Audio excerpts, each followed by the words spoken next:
आज के वीडियो में करने वाले हैं कक्षा 9 में वार्षिक परीक्षा 2025-26 विषय हिंदी 6 मार्च का असली वाला पेपर लेकर आ चुके हैं, वो भी पूरा सॉल्यूशन के साथ है।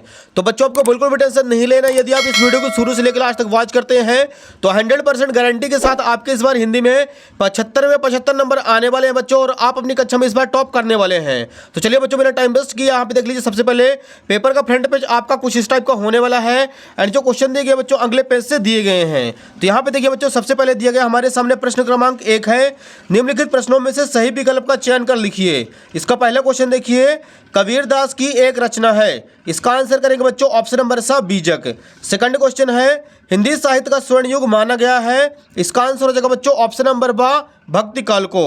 तीसरा क्वेश्चन है, काव्य की शोभा बढ़ाने वाले तत्व क्या कहलाते हैं। इसका आंसर हो जाएगा ऑप्शन नंबर द अलंकार। चौथा प्रश्न है, झूरी के साले का क्या नाम था। इसका आंसर करेंगे बच्चों ऑप्शन नंबर आ हो जाएगा गया। पांचवा प्रश्न है, छंदी के प्रकार लिखिए।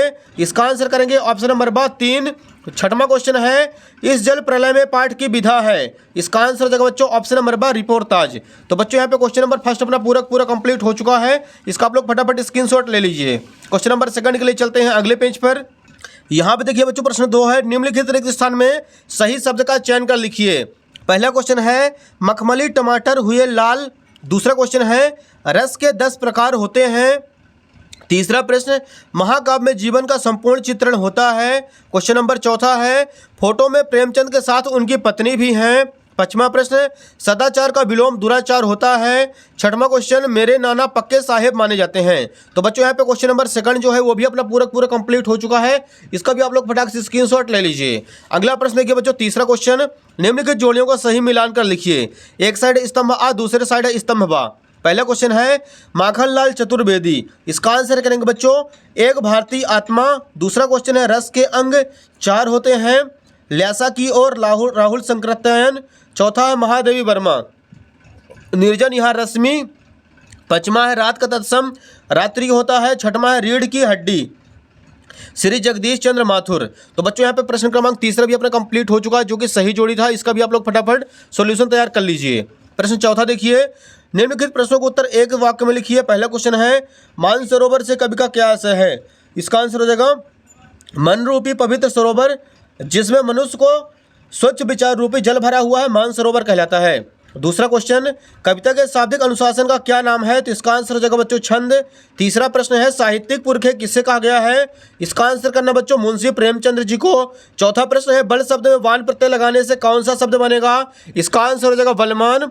पांचवा प्रश्न है, लोक में प्रचलित उक्ति क्या कहलाती है। तो इसका आंसर हो जाएगा बच्चों लोकोक्ति कहलाती है। और छठवां प्रश्न है, पाठ में बाढ़ के पानी को क्या कहा गया है। तो इसका आंसर हो जाएगा बच्चों प्रलय का जल। तो बच्चों यहाँ पे क्वेश्चन नंबर चौथा जो है वो भी अपना पूरा कंप्लीट हो चुका है। क्वेश्चन नंबर 5वें के लिए चलते हैं बच्चों अगले पेज पर। यहाँ पे देखिए पहले बच्चों प्रश्न क्रमांक 5 है, निम्नलिखित कथनों में सत्य असत्य कथन छांट कर लिखिए। पहला प्रश्न देखिए, जैसी सूफी काव्य परंपरा के कवि हैं, तो ये हो जाएगा सत्य। दूसरा प्रश्न, उपमा अलंकार में उप का अर्थ समीप होता है, ये भी हो जाएगा सत्य। तीसरा प्रश्न है, हुजूम का अर्थ जन समूह नहीं है, ये हो जाएगा असत्य। चौथा प्रश्न है, शब्द के आगे जुड़ने वाले शब्दांश उपसर्ग कहलाते हैं, तो ये हो जाएगा बच्चों सत्य। पांचवा प्रश्न है, नानी के मन में देश के आज़ादी के प्रति जुनून था, तो ये हो जाएगा सत्य। छठवां क्वेश्चन है, राम स्वरूप दकियन नुक्सी ख्यालातों के थे, तो ये हो जाएगा असत्य। तो बच्चों यहाँ पे आपको तीसरा और छठवां कर देना असत्य, बाकी सारे के सारे हो जाएंगे सत्य। तो यहाँ पे क्वेश्चन नंबर 5वां भी अपना कंप्लीट हो चुका है। इसका भी आप लोग फटाफट स्क्रीनशॉट ले लीजिए। यहाँ पे देखिए बच्चों, अतिलघुत्तरी क्वेश्चन यहाँ से शुरू हो रहे हैं। प्रश्न क्रमांक 6वां है, पद्य साहित्य के इतिहास को कितने कालों में बांटा गया है, नाम लिखिए। तो ये रहा बच्चों उत्तर क्रमांक 6वें का आंसर। हिंदी पद्य साहित्य के इतिहास को 4 कालों में बांटा गया है। पहला है आदिकाल भीलगाथा काल। दूसरा प्रारंभिक मध्यकाल, इसको भक्ति काल कहते हैं। तीसरा है उत्तर मध्यकाल रीतिकाल। और चौथा है आधुनिक काल। तो बच्चों यहाँ पे क्वेश्चन नंबर 6वां भी अपना कंप्लीट हो चुका है। नेक्स्ट देखिए बच्चों 7वां क्वेश्चन, कवि रसखान के भाव सौंदर्य की कोई 2 विशेषताएं लिखिए। तो ये रहा बच्चों 7वें का आंसर लिख देना है। कवि रसखान के काव्य की विशेषताएं निम्न है। पहला पॉइंट, रसखान के लेखन में आडंबर नहीं था। सेकंड पॉइंट लिखना है, रसखान की भाषा सरल सुबोध और आसानी से समझने वाली थी। तो ये हो जाएगा डियर क्वेश्चन नंबर 7 भी अपना कंप्लीट। नेक्स्ट देखिए बच्चों 8वां क्वेश्चन, कवित्री को घर जाने की चाह से क्या तात्पर्य है? तो यहाँ पे लिखेंगे बच्चों क्वेश्चन नंबर 8वां, कवित्री का घर जाने की चाह से तात्पर्य प्रभु से मिलाप, इस भवसागर से मुक्त होकर अपने प्रभु की शरण में जाना है। कवित्री परमात्मा की शरण को ही अपना वास्तविक घर मानती है। वे कहती है कि उनकी सारी उम्र बीत गई, उन्होंने प्रभु से मिलने का कोई प्रयास नहीं किया, उम्र बढ़ती जा रही है, वह मृत्यु नजदीक आ रही है। तो ये हो जाएगा बच्चों क्वेश्चन नंबर 8वां भी अपना कंप्लीट। इसका भी आप लोग स्क्रीनशॉट ले लीजिए। नेक्स्ट देखिए बच्चों क्वेश्चन नंबर 9वां है, माखनलाल चतुर्वेदी को कोयल से ईर्षा क्यों हो रही है? ये रहा बच्चों उत्तर क्रमांक 9 का राइट आंसर। माखनलाल चतुर्वेदी को कोयल से ईर्षा का मुख्य कारण उसकी स्वतंत्रता से है। कवि को अंग्रेजों द्वारा काल कोठरी में बंद कर दिया जाता है, जबकि कोयल स्वतंत्रता से आकाश में उड़ रही है, जिसे देखकर कवि को उससे ईर्षा हो रही है। यह हो जाएगा बच्चों क्वेश्चन नंबर 9 भी अपना कंप्लीट। नेक्स्ट देखिए क्वेश्चन नंबर 10वां है, काव्य किसे कहते हैं, उसके भेदों के नाम लिखिए। तो यहाँ पे लिखेंगे 10वां नंबर, काव्य आचार्य विश्वनाथ के अनुसार रसात्मक वाक्यम काव्यम अर्थात रसयुक्त वाक्य काव्य है। काव्य के दो भेद होते हैं, दृश्य काव्य, श्रव्य काव्य। तो ये हो जाएगा बच्चों क्वेश्चन नंबर 10 भी अपना कंप्लीट। नेक्स्ट देखिए क्वेश्चन नंबर 11, रस के प्रकार एवं उनके स्थायी भाव लिखिए, अथवा छंद किसे कहते हैं, छंद के प्रकारों के नाम लिखिए। तो यहाँ पे लिख देना बच्चों हमें छंद की परिभाषा, जिस रचना में अक्षरों एवं मात्राओं की संख्या निश्चित हो तथा यति गति लय एवं तुक आदि को ख्याल रखा जाए उसे छंद कहा जाता है। छंद के दो प्रकार होते हैं, वर्णिक छंद, मात्रिक छंद। तो बच्चों यहाँ पे क्वेश्चन नंबर 11 का अथवा भी अपना कंप्लीट हो चुका है। क्वेश्चन नंबर 12 के लिए मूव करते हैं पहले बच्चों अगले पेज पर। यहाँ पे देखिए बच्चों प्रश्न क्रमांक 12 है, गद्य की विधाओं के नाम लिखिए। तो ये रहा बच्चों उत्तर क्रमांक 12 का राइट आंसर। गद्य की प्रमुख विधाएं निम्न है, निबंध, कहानी, उपन्यास, नाटक, आलोचना, रेखाचित्र, संस्मरण, जीवनी, आत्मकथा, यात्रा संस्मरण आदि। तो हो जाएगा क्वेश्चन नंबर 12 कंप्लीट। अगला देखिए प्रश्न क्रमांक 13, प्रेमचंद के साहित्य की कोई दो विशेषताएं लिखिए। तो यहाँ पे लिखेंगे बच्चों क्वेश्चन नंबर 13 का राइट आंसर। प्रेमचंद के साहित्य की दो विशेषताएं निम्न हैं। पहला हो जाएगा, प्रेमचंद की रचनाओं में जनसाधारण की भावनाओं, परिस्थितियों और समस्याओं का मार्मिक चित्रण है। दूसरा पॉइंट लिखना है, प्रेमचंद की रचनाओं में सरल भाषा का प्रयोग किया गया है। तो ये हो जाएगा क्वेश्चन नंबर 13 भी अपना कंप्लीट। अगला देखिए पहले बच्चों क्वेश्चन नंबर 14 है, कांजी हाउस में कैद पशुओं की हाजिरी क्यों ली जाती थी। तो यहाँ पे लिखेंगे बच्चों उत्तर क्रमांक 14 का राइट आंसर।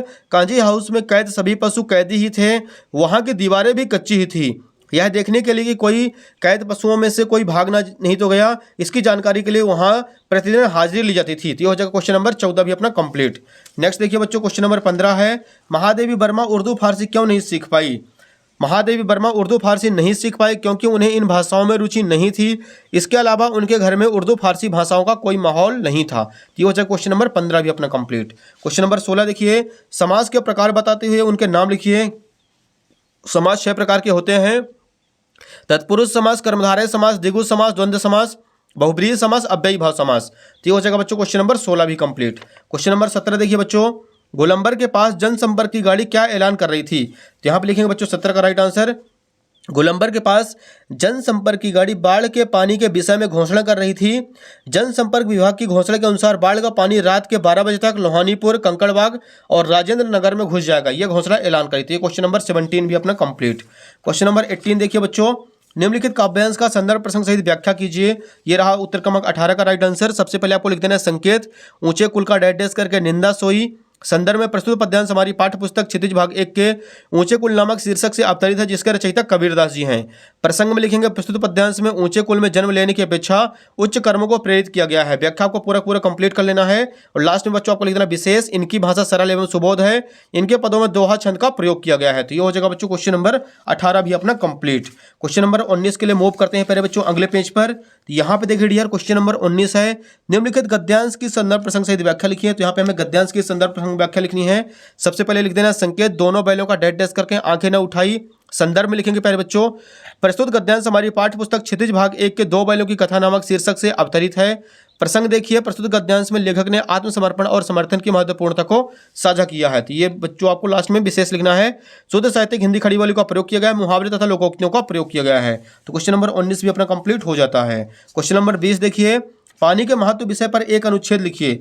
ये रहा बच्चों, पानी का महत्व आपको पूरा तैयार कर लेना है। यहाँ पे आप देख लीजिए, कहते हैं कि जल ही जीवन है, जल के बिना धरती पर मानव जीवन की कल्पना भी नहीं की जा सकती।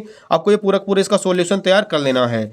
अगला क्वेश्चन देखिए डियर, क्वेश्चन नंबर 21 है, निम्नलिखित अपठित गद्यांश को पढ़कर नीचे दिए गए प्रश्नों को उत्तर लिखिए। तो यहाँ पे गद्यांश दिया गया है और जो क्वेश्चन इसका बच्चों अगले पेज पर दिया गया है।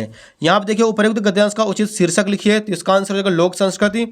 दूसरा है, लोकगीत किसका दर्पण होते हैं। तो लोकगीत लोक जीवन का दर्पण होते हैं।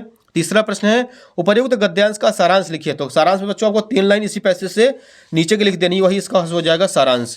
नेक्स्ट देखिए क्वेश्चन नंबर 22 है स्थानांतरण प्रमाण पत्र टीसी प्राप्त करने हेतु अपने विद्यालय के प्राचार्य को एक आवेदन पत्र लिखिए। तो बच्चों यहाँ पे स्थानांतरण प्रमाण पत्र मतलब टीसी का आवेदन पत्र लिखना है, आप लोगों से वैसे भी ये याद ही होगा। नेक्स्ट देखिए बच्चों क्वेश्चन नंबर 23 जो कि लास्ट क्वेश्चन है, निम्नलिखित विषयों में से किसी एक विषय पर रूपरेखा सहित सारगर्भित निबंध लिखिए। पहला दिया गया है विद्यार्थी जीवन में अनुशासन, दूसरा पुस्तकालय, तीसरा पर्यावरण प्रदूषण, चौथा जीवन में खेलों का महत्व, पांचवा मेरी प्रिय पुस्तक। तो बच्चों आपको फटाफट यहाँ पे पर्यावरण प्रदूषण का पूरा ऐसे तैयार कर लेना है। तो उम्मीद है कि आपको पूरा क्वेश्चन पेपर समझ में आ गया होगा। फटाफट वीडियो को लाइक कर दीजिए, चैनल को सब्सक्राइब कर लीजिए और वीडियो को ज़्यादा बच्चों को भी शेयर कर दीजिए ताकि सभी बच्चों को मध्य जो है असली क्वेश्चन पेपर प्रोवाइड हो सके और सभी बच्चे जो है हिंदी में अच्छे खासे अंक से इस बार पास हो सकें। धन्यवाद।